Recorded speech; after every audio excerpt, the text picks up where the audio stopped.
Hello friend, pharma science में आपका स्वागत है। आज की वीडियो में हम बात करेंगे B pharma 6 semester biopharmaceutics and pharmacokinetics Rajiv Gandhi university of health science Karnataka का क्वेश्चन पेपर है 2020 का। इसके लॉन्ग क्वेश्चन के बारे में बात करेंगे। उससे पहले फ्रेंड्स, वेरी शॉर्ट क्वेश्चन का वीडियो ऑलरेडी अपलोड कर दिया गया है, उसे आप डिस्क्रिप्शन बॉक्स में जाके देख सकते हैं। उससे पहले फ्रेंड्स, ये क्वेश्चन पेपर आपके एग्ज़ाम के लिए बहुत इंपॉर्टेंट है। AKTU एग्ज़ाम के लिए अगर ये क्वेश्चन पेपर आप सॉल्व करके जाते हैं तो आप पासिंग मार्क आराम से गेन कर सकते हैं, उसमें कोई डाउट नहीं है। इसमें लॉन्ग क्वेश्चन, जो कि हर एक क्वेश्चन 10 नंबर का है, टोटल 2 क्वेश्चन करने को है, टोटल 3 क्वेश्चन दिया गया है।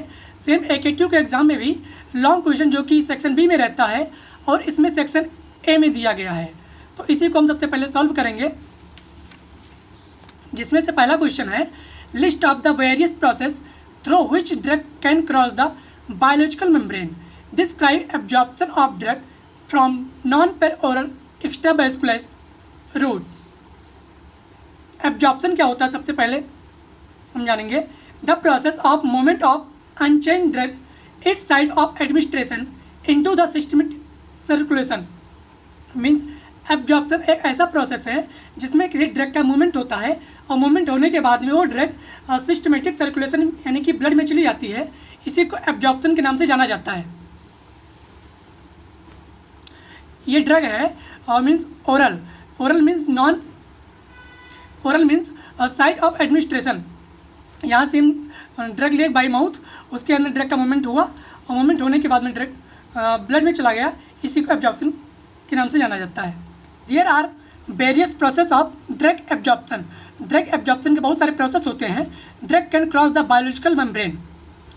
एब्जॉर्प्शन जिसमें ट्रांससेलुलर ट्रांसपोर्ट, पैरासेलुलर ट्रांसपोर्ट और vesicular transport.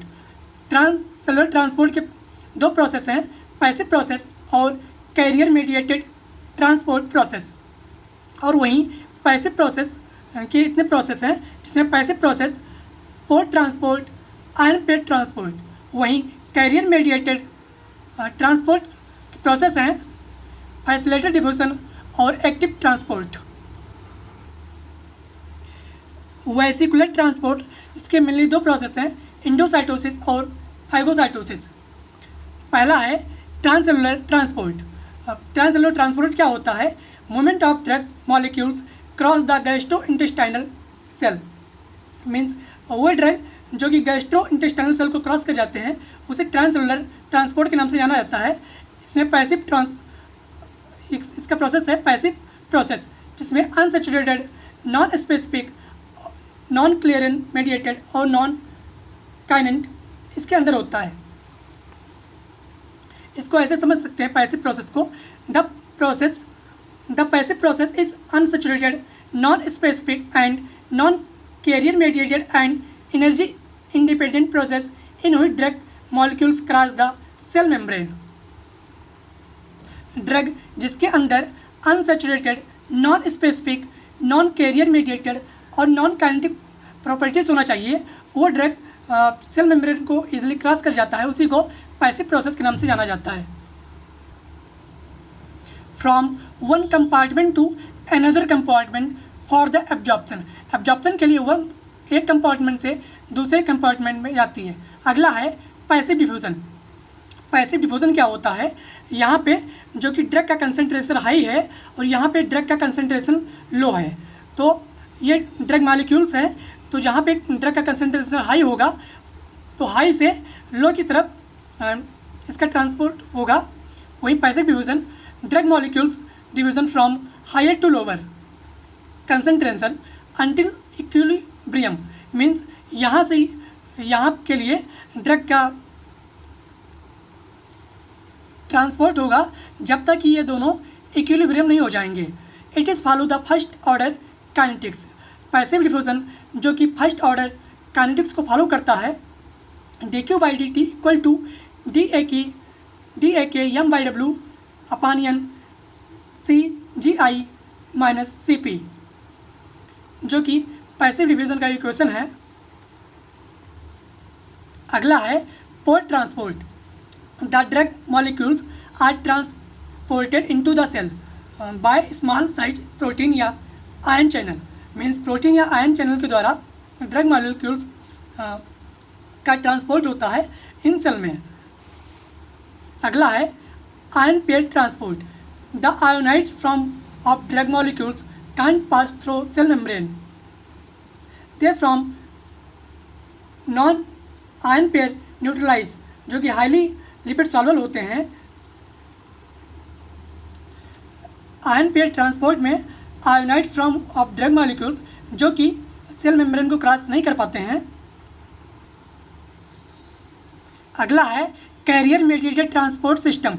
The carrier are protein जिसका मॉलिक्यूल होता है 9000 से 40,000 dalton and bind with the drug and transport. Paracellular transport movement of drug molecules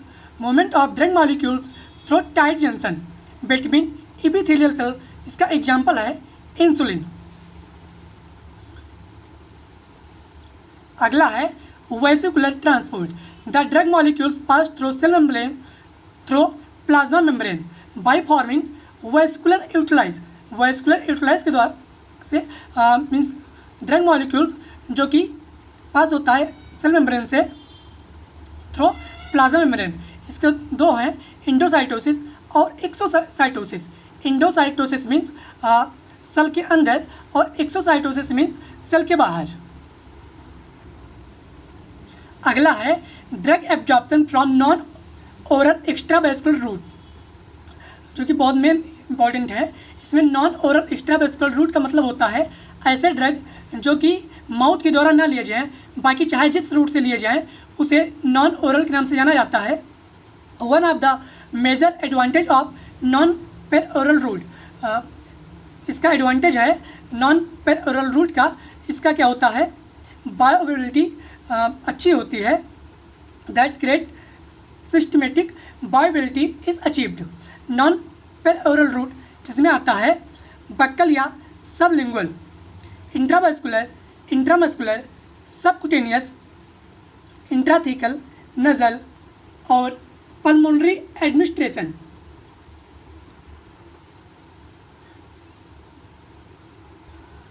non oral जिसमें है सबलिंगुअल।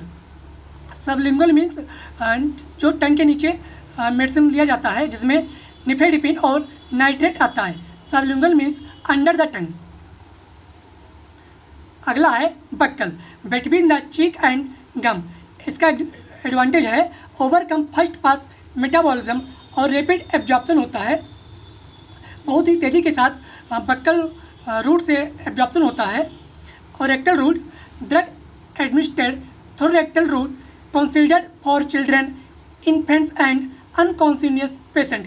इसका एग्जाम्पल है थियोफाइलिन और एस्प्रिन। अगला है intravenous, drug administered through vein which highly perfused and 100% bioavailability. IV intravenous जिसकी 100% बायोबिलिटी होता है और हाईली परफ्यूज्ड होता है। अगर हम कोई ड्रग वेन के थ्रू ले रहे हैं तो डायरेक्ट सिस्टमेटिक सर्कुलेशन में जाएगी और अपना एक्शन तुरंत शो कर देगी। अगला है intramuscular administration. Absorption of the drug is faster from muscular but slower than IV intravascular. इसमें एब्जॉर्प्शन होता है जो कि बहुत तेज़ी के साथ होता है इन मस्कल में किसी ड्रग का, लेकिन IV की अपेक्षा बहुत ही कम रहता है। एक ही rate of the absorption is directly proportional perfusion.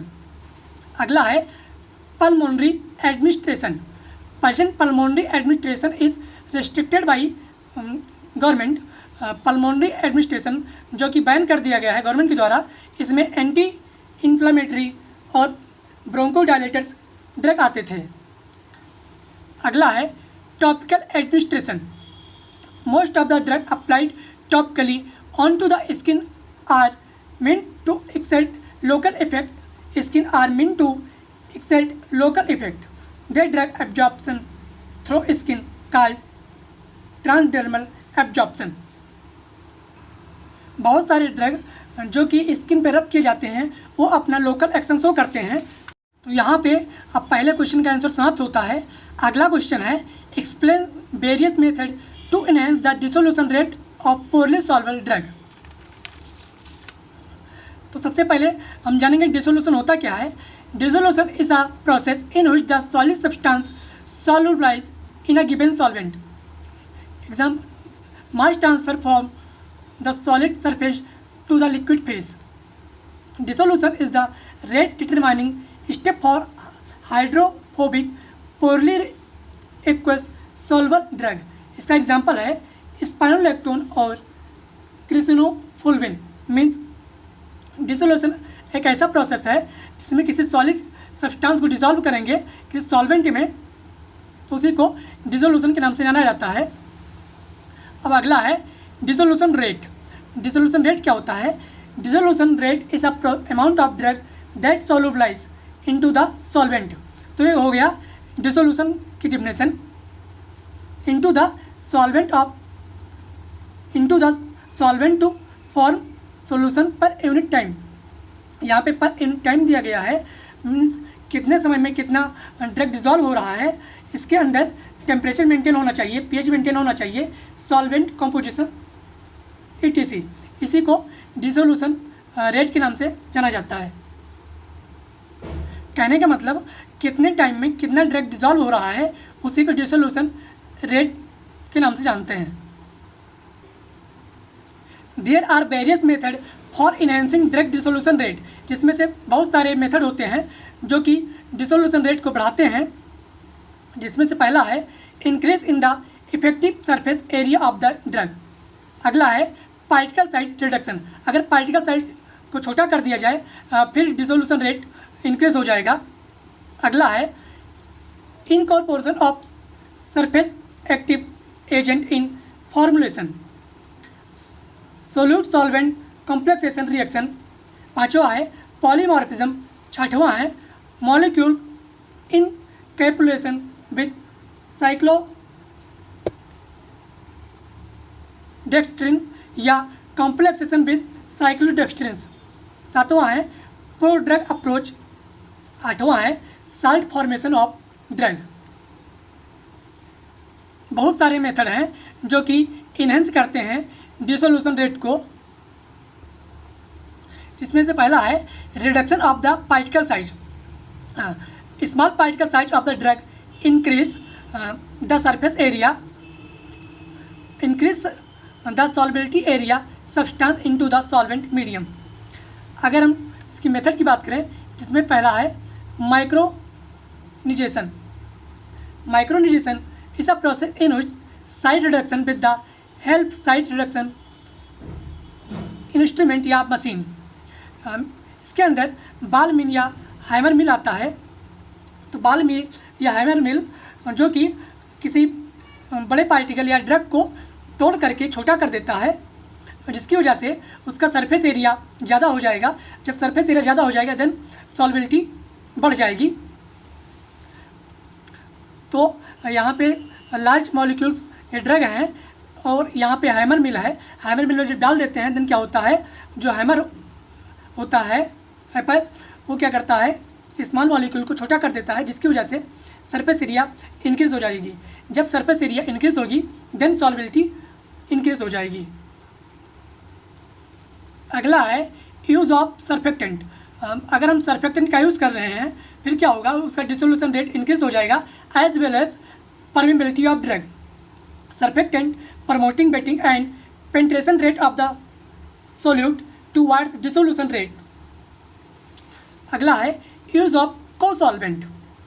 The solubility of the drug molecules into the solvent medium increase by addition of co-solvent। अगला है use of salt form। Salt form higher affinity to dissolve into the solvent। Salt form of the drug जो कि neutralise किया जाएगा उसका pH, then क्या होगा easily dissolve हो जाएगा, मीन्स इजिली डिसोल्यूट। तो फ्रेंड्स यहाँ पे दूसरे क्वेश्चन का आंसर भी समाप्त होता है। अगला क्वेश्चन है explain determining of pharmacokinetic parameter from plasma concentration data after administration of drug IV bolus. IV bolus में अगर कोई ड्रग एडमिनिस्ट्रेट कर रहे हैं फिर वो ब्लड में जाएगी, उसके बाद में ब्लड से एक्सिट आउट हो जाएगी। तो वही dx/dt equal to drug input minus drug output. Drug input का मतलब अगर हम 500 mg पैरासीटामॉल ले रहे हैं तो 300 mg जो कि सिस्टमेटिक सर्कुलेशन में गया, और वहीं अगर 200 mg जो कि एक्सक्रीट आउट हो गया, जो एक्सक्रीट आउट हुआ उसे ड्रग आउटपुट कहते हैं, और जो ड्रग मीन्स सिस्टमेटिक सर्कुलेशन में चला गया उसे ड्रग इनपुट के नाम से जानते हैं। Absorption neglected in IV administration dx/dt equal to minus drug output. dx/dt equal to minus KEX जो कि फॉलो करता है फर्स्ट ऑर्डर को, Ke equal to first order elimination rate constant और X equal to amount of drug. Elimination half-life time taken for the reduction of total amount of drug in body to half of its original value, T half equal to 0.693 upon Ke. T half equal to depend upon apparent volume, T half equal to 0.69 upon Ke, जो कि अभी Ke को मैंने बताया Ke के बारे में, Ke क्या होता है। सिग्निफिकेंस अगर इसका देखा जाए, T half determining the drug time in body. अगला है beneficial in calculating drug constant. So friends, यहाँ पे अब क्वेश्चन नंबर 3 का भी आंसर समाप्त होता है। तो ये PDF आपको टेलीग्राम और व्हाट्सएप ग्रुप पे अपलोड कर दिया जाएगा। अगर आप टेलीग्राम या व्हाट्सएप ग्रुप ज्वाइन नहीं किए हैं तो चैनल डिस्क्रिप्शन में जाकर ज्वाइन कर सकते हैं, वहाँ पे लिंक दिया गया है। तो फ्रेंड्स, अगर ये वीडियो आपको पसंद आया हो तो इसे लाइक करें, चैनल को सब्सक्राइब करें और ज़्यादा से ज़्यादा शेयर करें। Thank you so much.